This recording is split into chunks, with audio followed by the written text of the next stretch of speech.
I'm Candace Klein, and I am a PhD candidate with the Department of History at the University of Saskatchewan, and I've been working with the Richards Collections now for 3 years. I'm going to talk a little bit today about Saskatoon's queer history and Saskatchewan's queer history and the role that it plays in Canada. And it might be surprising to a lot of people because when you think about Canada's queer history, you often think of Toronto or Vancouver or Montreal. But Saskatoon really needs to be a part of the conversation, and I'm going to talk a little bit about why today.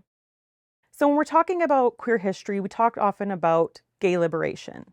So gay liberation starts in 1969 with the Stonewall riots, actually a few years previously in 67 in San Francisco as well, that led to that.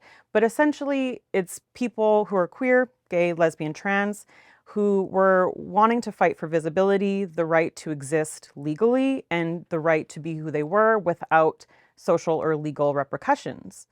Essentially, what happens is more and more queer people start to find identities with themselves and one another. This is also happening all across Canada. It's not just in the United States, it's not just Toronto, it's not just Montreal, it's not just Vancouver, it's in Saskatoon as well.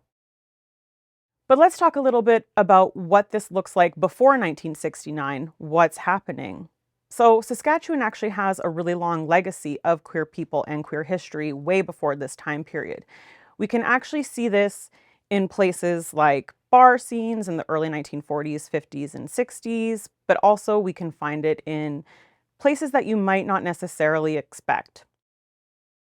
So, for example, one really big meeting place for gay men in the 1930s was at the Besborough Hotel, specifically in the washrooms after 1938 and then on, as well as the parks like Kinsman Park, the Bay, the YMCA, all these sort of social spaces where men could hang out with one another and not necessarily be led to being thought of being queer.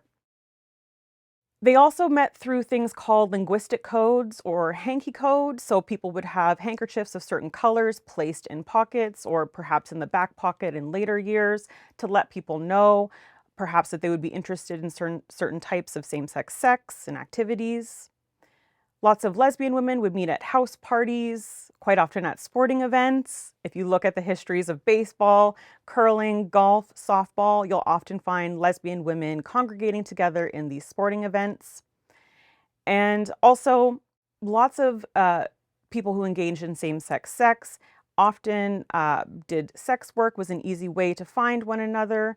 And a lot of them are actually not that aren't caught. And we know this based on many oral histories of the day.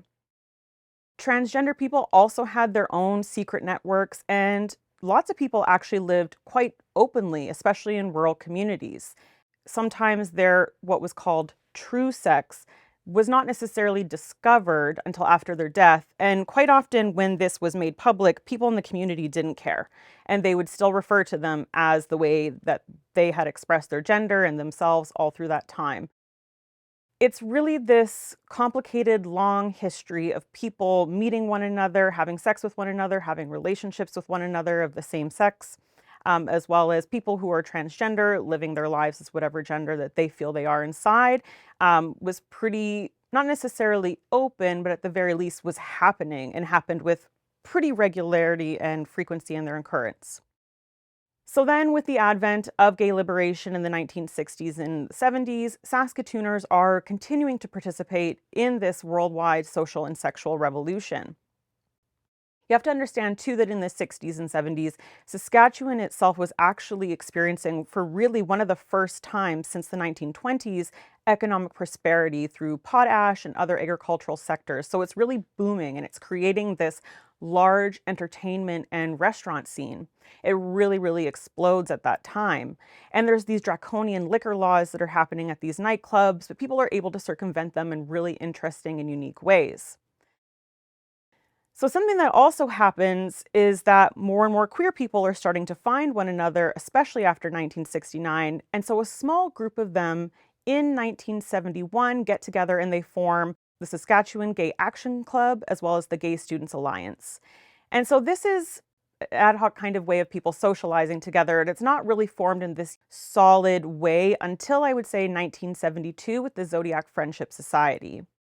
Essentially, in 1971, you have the Saskatchewan Gay Action and Gay Students Alliance, who's really formed by Jens Hellquist and Dan Nalbach, which I'll talk about in a minute. And they place an ad in the Georgia Straight, which was this alternative newspaper in Vancouver. And they wanted to discuss gay rights issues in Saskatchewan. Lots of queer people were reading the Georgia Straight. And so an ad was placed asking readers to get in touch. And a handful of men and women respond to this ad, and they actually get together and form the Saskatoon Gay Action and the Gay Students Alliance. But because it was so small and they wanted to attract more people, they thought they'd try with their hand once again, putting in more ads, meeting more people through social scenes. And they decide that all of these different umbrellas of gay groups and social events are actually going to come together and form in 1972 the Zodiac Friendship Society and the Gemini Club in there. It was much more about socialization and having a good time, whereas the Saskatchewan Gay Action Club was much more about human rights and advancing that sort of thing. But they decided, no, we want to actually socialize, have events, party with one another, do more things than just constantly fight for the struggle to be accepted. They wanted to actually have queer joy. So there's many different people who first established this Gemini Club within the Zodiac Friendship Society, and that would be people like Bruce Garman, Jens Hellquist, Janice Rickman, Neil Richards, Val Scrivener, Mavis Carlton, Doug Wilson, Charlie Drinkwater, Beth Foster, Peter Millard, Dan Nalbach, and so many others. But those are really some of the key people that we see in photographs and the records in the collection. The Zodiac Friendship Society wanted to pay for an advertisement in the Saskatoon Star Phoenix in 1975. The Star Phoenix refuses to print this paid advertisement, and it was supposed to summarize the positions of various politicians' stance on issues around human rights and legislation for queer people. Because there are many queer people now a part of this club, they have ways to mobilize in ways that they didn't before and actually protest this action. So on June 10th, 1975, 21 people park out in front of the Saskatoon Star Phoenix office and protest. They were frustrated with what one of the organizers, Richard Nordahl, who was a political science professor, he called it a runaround and press discrimination, and they picket the paper's office. This really actually marks a turning point within the city's gay community, because at that time they were experienced enough to have a couple of lobbying and petitioning campaigns under their belts, and they really felt confident enough to appear as a group and demonstrate for the first time publicly in Saskatchewan on gay issues downtown, aware that the larger community actually had supporters. So there was a lot of support for this cause, and you can see this in the images. There are more people watching as they're protesting downtown and as they're protesting the Star Phoenix. And it really became apparent to queer people in the community that actually we have something here outside of ourselves. And they thought that there needs to be organizations outside of just the downtown center. It seemed like a logical development.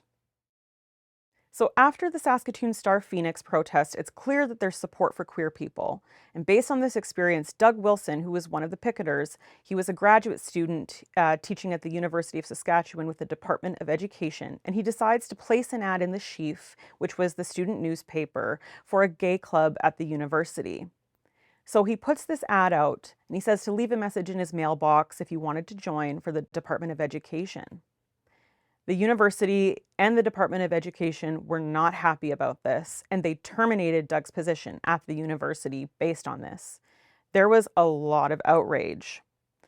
Doug filed a complaint of discrimination in employment based on his gender because there was nothing for sexual orientation at the time. So he used his gender as sort of a place marker against the University of Saskatchewan.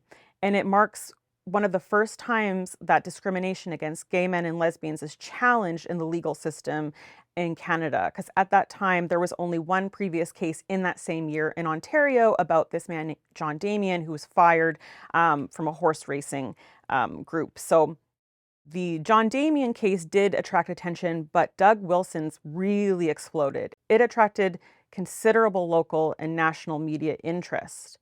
And almost immediately, it became really widespread as national news. People were really interested in this case, and the Education Students Union passed a resolution demanding Wilson's reinstatement. The University of Saskatchewan Students Union also passed a motion of support, as did members of Wilson's department, as well as other people in the university. So something called the Committee to Defend Doug Wilson is created, and it was a lot of people that were quite influential and had media training at the university that really influenced the way that this controversy played out in campus, but as well as across Canada. So there was a first public meeting for this committee organized on October 1st in 1975. It included Jens Hellquist, who represented the Gay Community Center, which is what the Zodiac Friendship Center turned into by that time, and Peter Millard. He was the only out homosexual professor on campus, so he also was a part of that, as well as a number of other queer students and faculty members, as well as straight allies and concerned members of the public as well. So with this committee's demonstration on campus, on downtown, Wilson felt the confidence to write to the Saskatchewan Human Rights Commission and formally lodging this complaint and requesting an investigation. So the Saskatchewan Human Rights Commission actually accepted that within the week. And it was a Canadian precedent because there were no other provincial human rights commissions had ever accepted a gay right case previously. So this is really, really, really important in Canada's legal history and the legal fight for equality and inclusion. So for Wilson, this national media exposure really makes him a gay star, and it launches his career as an activist, but also becomes this poster child for gay activism in Canada. And he's featured in the gay publication of the time, The Body Politic, in 1975. There is a quote from Wilson, and he says, "I was cute, you know, and was given a People magazine sort of write-up about looking like a choir boy and an angel." But he said that he was also a very serious person fighting a very serious struggle involving hundreds of people in a very well-executed campaign. This was published across newspapers in Canada. He also landed several interviews with CBC and CBC News, CBC Radio, and he really became this media sensation and the face of gay liberation in Canada in 1975. So you have this farm boy from rural Saskatchewan who becomes the face of gay liberation. And that's often left out of the conversation when we talk about human rights. But because of Doug Wilson, because of Saskatchewan and the Saskatchewan Human Rights Commission, really gay activism and gay rights and the legal history really gets put on the map there. And it's really, really, really important in our history. So because of the events of 1975, there's this real momentum and build-up for what is the 1977 National Gay Rights Conference. It's the 5th National Gay Conference. It was called Toward a Gay Community, and it was held in Saskatoon from June 29th to July 3rd, 1977. This was a major boiling point within gay liberation and the fight for human rights, the demand to be seen and heard and have space for queer communities in 1977 at this time. There were more and more human rights cases coming to the fold from different provinces, and hundreds of people came to Saskatoon at this time across Canada and some from the United States to really talk about what they were going to do moving forward, what pressures they're going to put on the government and their communities. But it was about more than just the fight for human rights. This time is actually a really interesting insight into queer life in Saskatchewan specifically, and showing how influential it actually is in gay communities and scenes across the rest of Canada. During this time, they have public demonstrations, it's institutional gatherings, but there's also house parties. There's this real variety of queer community. There's all sorts of people that are in attendance, including families, and people bring their children, which is really important, showing that queer people live all sorts of diverse lives, have a diverse background, have different ways of engaging with society and with each other. Attendees really speak to it as being this blissful weekend. It was full of education seminars, there were these group consciousness raising sessions, there were gatherings, there were picnics, performances, social events, house parties, as well as connections for sex and love. And it culminates on this last day in this massive demonstration and march downtown. So editors from the Body Politic, which was the gay publication at the time, including Charles Dobby, who come and photograph and participate in this event. So there are a lot of photographs of this event. There are hundreds of people marching downtown Saskatoon, and it's absolutely wild to see. And it was very, very successful. Like I said, hundreds of people coming, just showing how large the queer community has grown, as well as their supporters. And absolutely, there were people that came and tried to disturb the protests. They were upset at protesters. There are some images of people fighting. But essentially, the queer community is so large and overwhelming that those voices get drowned out. And Saskatoon is once again very visible in that fight in queer history for queer rights, but also for more than just politics, really showing love, support, gathering initiatives, really just about socializing. It's a really interesting insight into what's happening in Saskatoon, because things like that aren't necessarily happening in Toronto or Vancouver yet. That's not happening yet. And so people come from those places to this, see that, and bring that back to their communities. Quite often people think it's Saskatooners going to Toronto and Vancouver and bringing those things back, but that's actually really not the case in the 1970s. Also really important during this 1977 National Gay Rights is the Saskatchewan Gay Coalition, which gets formed at that time. So the whole purpose of it is doing outreach for the rural communities of Saskatchewan, because that's one of the largest issues that's still facing queer people today is loneliness and isolation. So Doug Wilson really spearheads this as he grew up being a rural kid. So he's traveling around Saskatchewan's rural communities, he's connecting with queer people living there, and the goal for it was to, quote, work for the liberation of homosexuals within society, while combating isolation and promoting liberation therein. So branches of the coalition exist in Regina, Saskatoon, Prince Albert, and Moose Jaw, and then people would travel from those centers to smaller communities.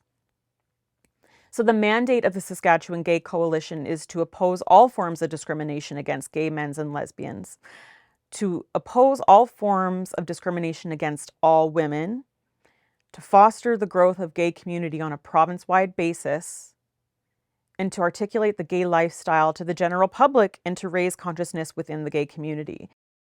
It would be helpful if we have the legislation to give us a breathing space, to give us some recourse in the courts, which we don't have. We don't have any legal protection. I think if we look at what has happened with Native rights and women's rights, the legislation is there.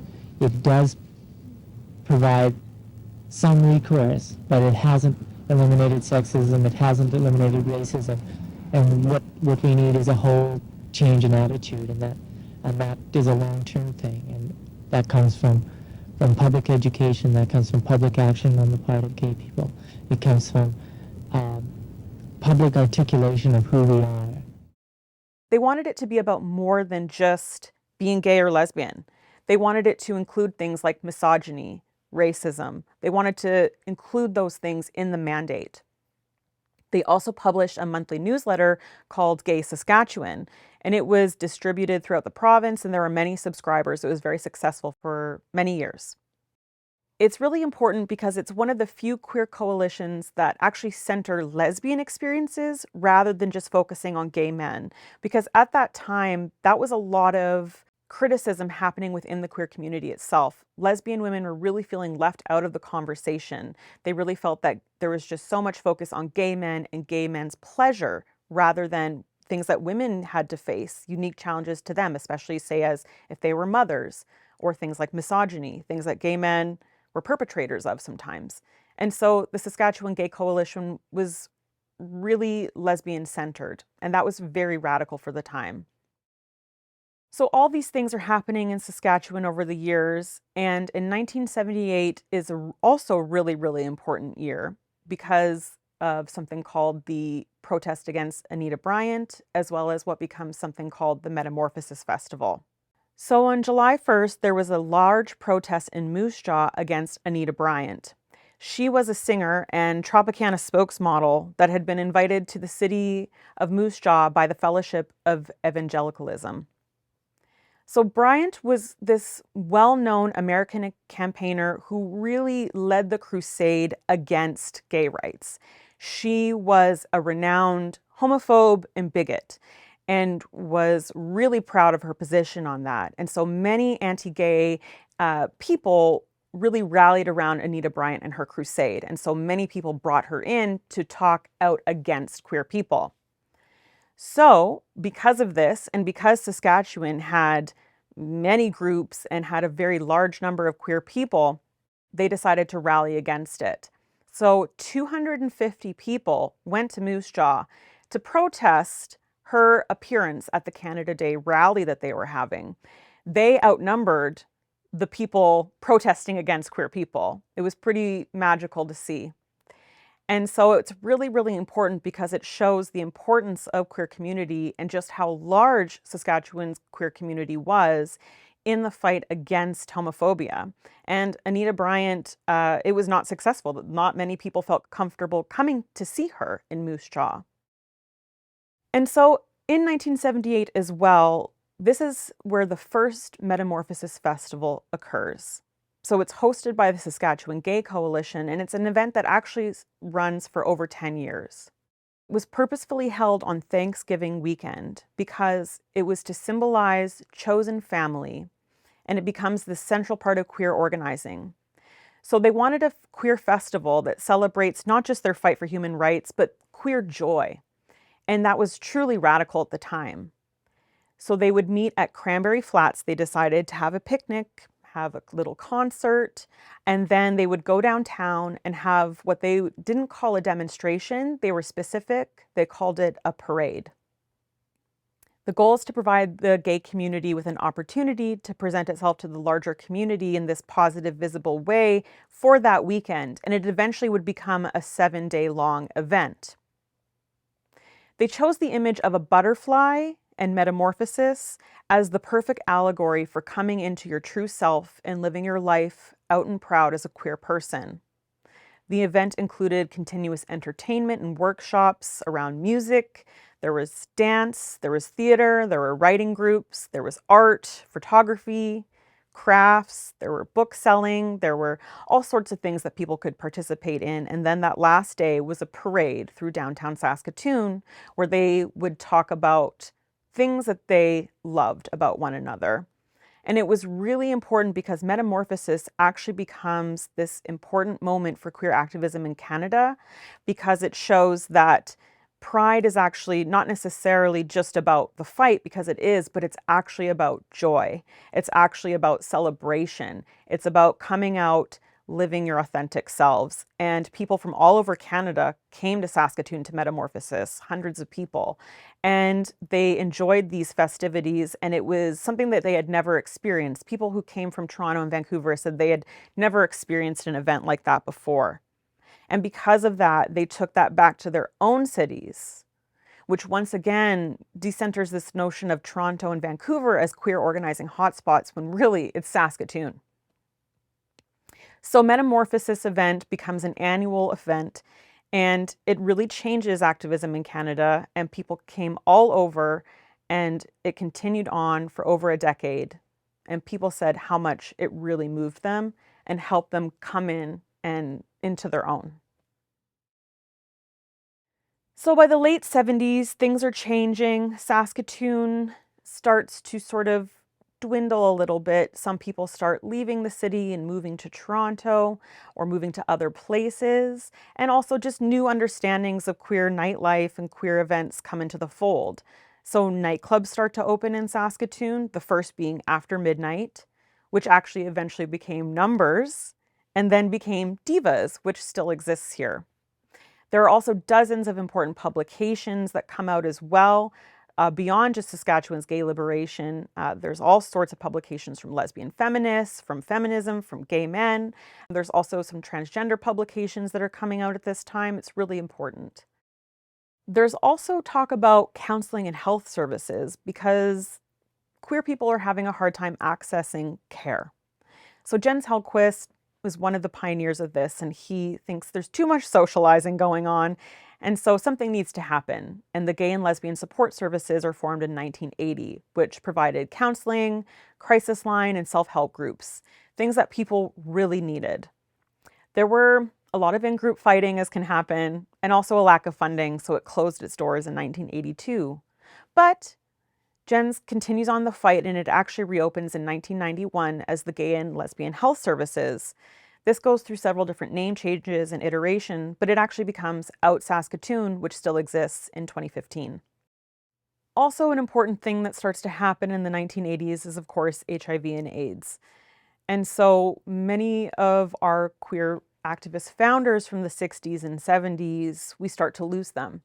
So people like Charlie Drinkwater, who we lose in 1988, Doug Wilson and his life partner, Peter McGee. Doug passes in 1992, Peter in 1991. Also, people get older. So Peter Millard unfortunately passes away in 2001.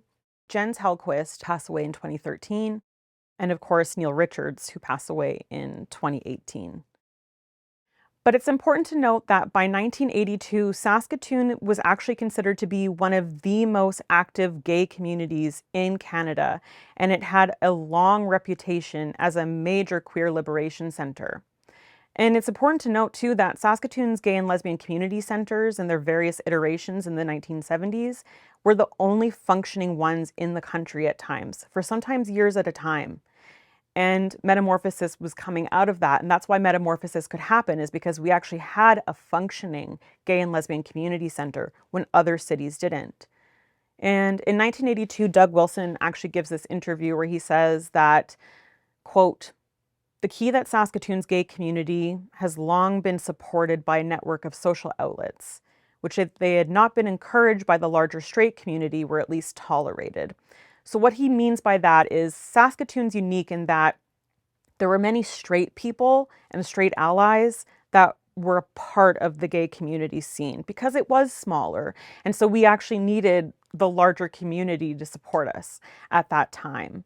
But unfortunately, people don't know this history because in the 1980s, the Divine government comes in and it's very conservative. And there's this increasing sway back to this more right-wing politic within Saskatchewan. And history becomes rewritten at that time. People become forgotten, and governments become heavy-handed in their legislation against drugs, sex work, gay rights, and these actions combined with a really severe economic decline that really reverberates throughout the mid-1980s and 90s means the province wouldn't really parallel its previous years of queer and sexual prosperity and economic prosperity, haven't really recovered. And so the legacy of the past 30 years is partly why in our collective memory and consciousness, Saskatoon is seen as this historically conservative temperance community. But that's a myth and the rewriting of a history that never really existed. So Saskatoon was very much part of and sometimes led the way in various sexual revolutions, and sex was very much a part of this city, and Saskatoon's legacy is owed in part to the outlaws of the past, including important queer people. And definitely one of the most important people that always kind of gets missed, but it's in the name in our university, is Neil Richards. So Neil Richards was a librarian that worked here for many, many years, but most importantly, he was an out and proud gay man, and he was very active in collecting materials. And that's why we know what we know about Saskatoon's queer history is because of Neil. And he was a much more private man, unlike Doug, who was very much willing to be the face of the gay community and of gay activism in Canada. Neil wanted to be behind the scenes, putting in the work, but not necessarily being on the forefront of it, speaking with people about it, advertising it.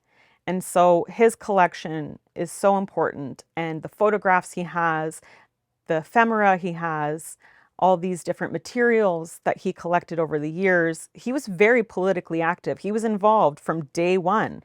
He was a part of the Gemini and Zodiac Friendship Society. He was a part of the Committee to Defend Doug Wilson. He was a part of the Saskatoon Star Phoenix demonstration. He's in all of these photos. He's at the Anita Bryant protest.